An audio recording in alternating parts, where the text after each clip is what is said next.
Wisdom from God is our focus here for the Daily Bread Bible study. We are looking at day 181, moving into the book called Proverbs, verses chapters 1 through 3. Now, Proverbs is from a collection that's called Wisdom Literature.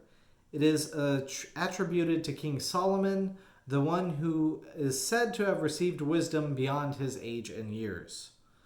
Most of the wisdom will be direct, and some will be less direct using imagery. So let's kind of jump right into it. In Proverbs chapter 1, verse 5, it says, "Let the wise also hear and gain in learning, and the discerning acquire skill, to understand a proverb and a figure, the words of the wise and their riddles." So all of these riddles and ideas will be able to help you gain understanding about God. The belief here in verse 7 says, "The fear of the Lord is the beginning of knowledge." Now, while I don't consider this to mean just the literal fear of God, right?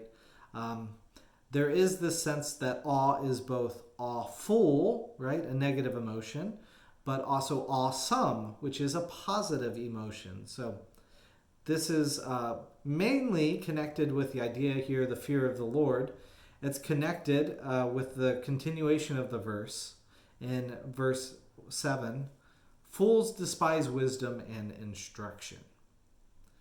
The truth is that we as humans always have more to learn, and respecting God enough to listen will guide us to get wisdom. So King Solomon warns about empty promises of the wicked in verse 14, saying, "Throw in your lot among us, we will all have one purse. My child, do not walk in their way, keep your foot from their paths, for their feet run to evil and they hurry to shed blood." Additionally, greed, quote, "takes away the life of its possessors," in verse 19.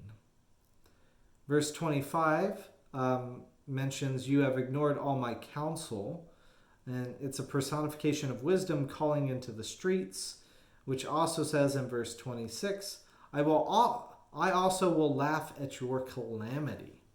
So wisdom is something to be observed and to be heeded.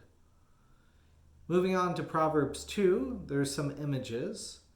God stores up wisdom like food in a storehouse, acts like a shield, and you're saved from adultery, a path to destruction. So it's interesting here, since adultery between King David and his mother Bathsheba kind of led to King Solomon, and also Solomon loved many women who allegedly pulled his heart away from God. So maybe he's speaking firsthand?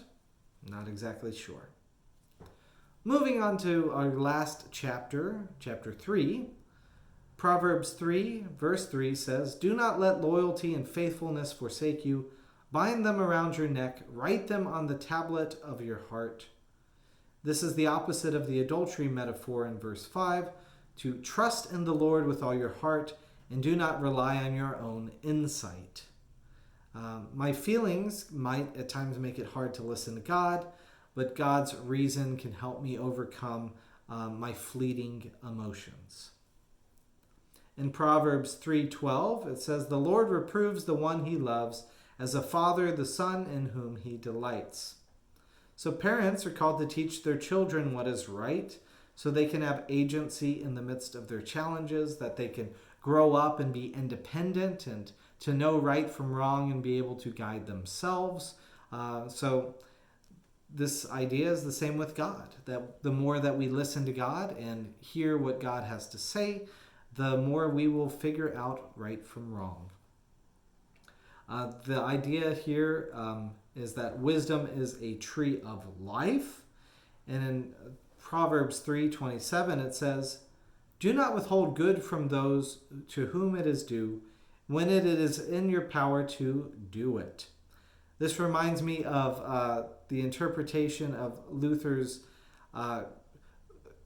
from the Luther Small Catechism, the idea to interpret your neighbor's actions in the kindest way possible. So May we be gracious to our neighbors and remember that all of this instruction is very helpful to have in our lives.